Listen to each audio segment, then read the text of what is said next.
Hai, selamat datang di Garuda Football Corner, channel yang membahas segala hal tentang sepak bola Indonesia.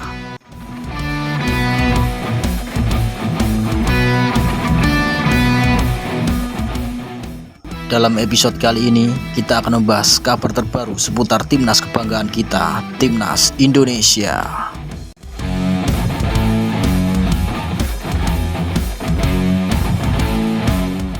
Timnas Indonesia kesulitan menghadapi Timnas Laos.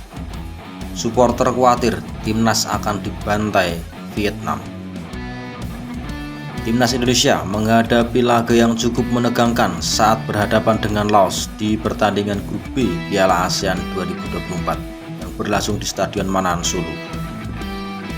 Setelah menjalani pertandingan yang penuh drama dan ketegangan, Indonesia hanya mampu meraih imbang 3-3 meski di hadapan pendukungnya sendiri. Hasil ini memunculkan reaksi mengejutkan dari supporter Indonesia.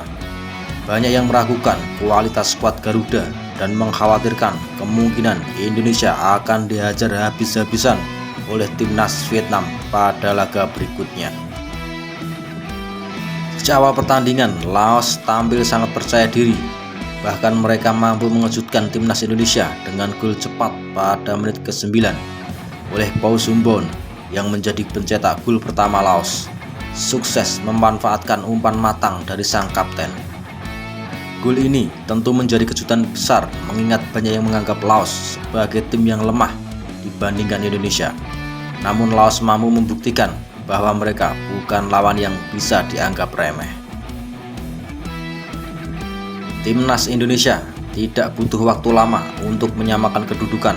Pada menit ke-12, Kadek Arel berhasil menyamakan skor menjadi 1-1 setelah memanfaatkan kemelut di kotak penalti Laos. Bek tengah Indonesia itu dengan tenang melepaskan tembakan yang mengubah skor menjadi imbang. Meskipun Indonesia berhasil kembali ke permainan, Laos tetap menunjukkan perlawanan yang sengit. Timnas Laos kemudian kembali mencetak gol pada menit ke-14. Memanfaatkan kelengahan lini belakang Timnas Indonesia yang lemah, yang tampak kesulitan mengantisipasi pergerakan cepat lawan. Setelah menerima umpan matang, pemain dari Laos sukses menjebloskan bola ke gawang Indonesia. Setelah menerima umpan matang, pemain Laos sukses menjebloskan bola ke gawang Indonesia yang dijaga Dava Fasya, dan Laos kembali unggul dengan skor 2-1. Namun, timnas Indonesia tidak tinggal diam. Mereka kembali menyamakan kedudukan pada menit ke-18 melalui gol Muhammad Ferrari. Gol ini tercipta setelah Ferrari sukses menanduk bola ke gawang Laos setelah memanfaatkan lemparan ke dalam yang dilakukan oleh Pratama Arhan. Meskipun sempat dilakukan pengecekan oleh VAR untuk memastikan tidak terjadi pelanggaran, wasit asal Jepang akhirnya mengesahkan gol tersebut dan skor pun kembali imbang 2-2. Pertandingan ini berlangsung dengan tempo yang sangat tinggi. Hujan gol terjadi di Stadion Manahan Solo. Penuh ketegangan, dua tim saling bergantian menyerang. Namun babak pertama berakhir dengan skor 2-2. Meskipun timnas Indonesia mampu menyamakan kedudukan dua kali, permainan timnas Indonesia terasa kurang meyakinkan. Mereka tampak kesulitan mengatasi tekanan yang diberikan oleh timnas Laos, khususnya lini pertahanan Indonesia yang sangat rapuh. Memasuki babak kedua, timnas Indonesia mencoba menunjukkan peningkatan, namun perjuangan mereka semakin berat setelah Marcelino Ferdinand diganjar kartu kuning kedua pada menit ke-69 yang membuatnya diusir dari lapangan, mendapatkan kartu merah. Dengan bermain hanya 10 orang, timnas Indonesia harus bekerja lebih keras untuk mempertahankan serangan dari Laos dan meraih kemenangan. Pada menit ke-72, timnas Indonesia berhasil unggul 3-2 melalui gol kedua Ferrari yang kali ini memanfaatkan umpan dari rekan setimnya.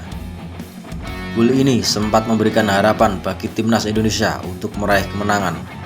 Namun, keunggulan tersebut hanya bertahan beberapa menit.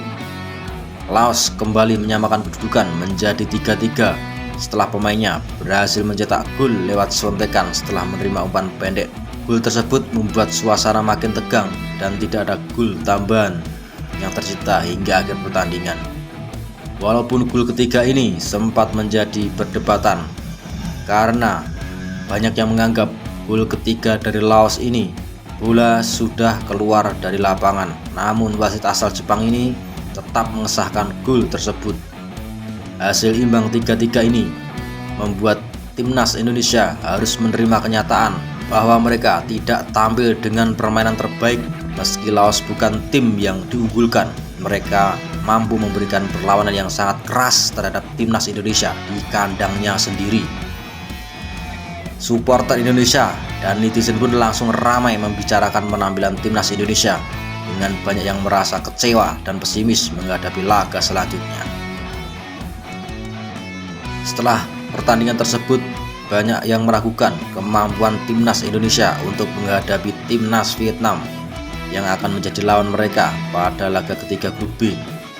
Vietnam yang dikenal sebagai salah satu tim kuat di Asia Tenggara diprediksi akan menjadi lawan yang jauh lebih berat bagi timnas Indonesia. Terlebih lagi, Indonesia harus tampil tanpa wonderkid Marcelino Ferdinand yang mendapatkan kartu merah saat pertandingan melawan timnas Laos. Banyak netizen yang merasa khawatir Indonesia bisa kalah telak melawan Vietnam. Beberapa bahkan memprediksi Indonesia akan dibantai hujan gol oleh Vietnam jika tidak ada perubahan signifikan dalam permainan mereka. Laga melawan Vietnam memang menjadi ujian besar bagi timnas Indonesia. Jika mereka tidak segera memperbaiki kekurangan, bukan tidak mungkin Indonesia akan kehujanan gol menghadapi tim Vietnam. Dengan banyaknya komentar negatif dan pesimisme dari netizen dan supporter, tim pelatih dan pemain harus bekerja keras untuk memperbaiki performa dan memberikan hasil yang lebih baik pada laga berikutnya. Dengan persiapan yang matang dan semangat yang tinggi, timnas Indonesia diharapkan bisa menunjukkan peningkatan signifikan menghadapi Muyuan FC. Namun, jika penampilan seperti yang terlihat saat melawan Laos berlanjut, banyak yang khawatir Indonesia akan kehujanan gol oleh timnas Vietnam. Apa prediksimu timnas Indonesia menghadapi Vietnam? Tulis di kolom komentar.